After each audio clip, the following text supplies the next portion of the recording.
नगर सो एलाय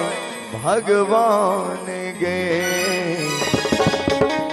एला पाहुन राम गे बहिना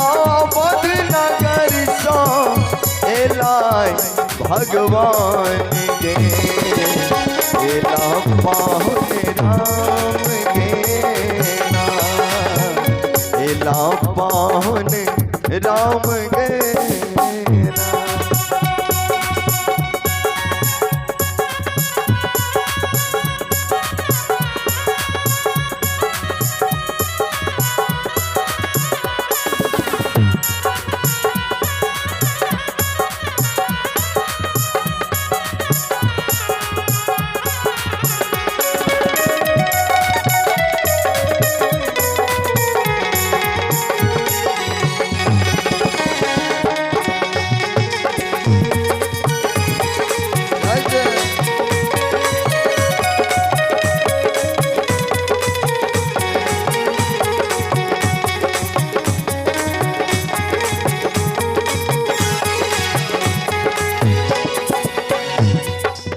सखी सब चलू ने बर के परिचा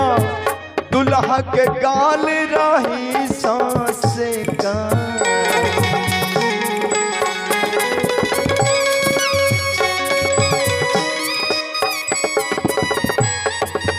सखी सब चलू ने बर के परिचा दुल्हा के गाल रही सांस का दुल्हा के गाल रही सांसे का और कही छथि है दुल्हा बन ठैन का एला मिथिला धाम गे एला पाहुन राम गे बहिना बध नगर सो एलाय भगवान गे एला पाहुन राम गे एला पाहुन राम गे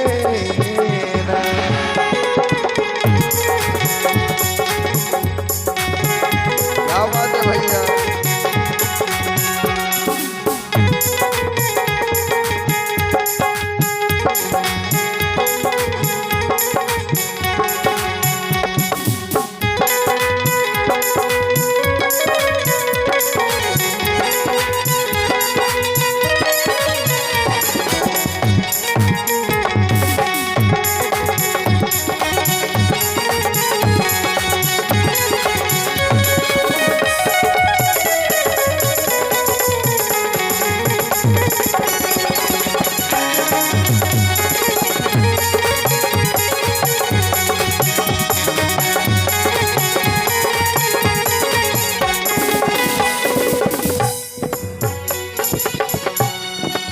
बर के सुंदर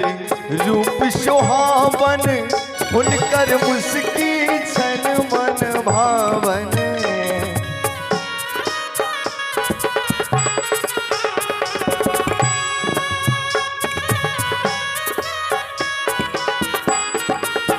बर के सुंदर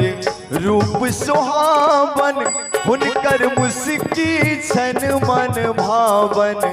हुनकर मुस्की छन मन भावन। क्या बात है। हम चाहो जब कर जोरदार जयकारा हवा से दुल्हा दुल्हन के लिए प्रश्न दुल्हा सरकार की जय जय हो। हे बाबा जन को जी आई करता कन्या दान गे एला पाहुन राम गे पहिला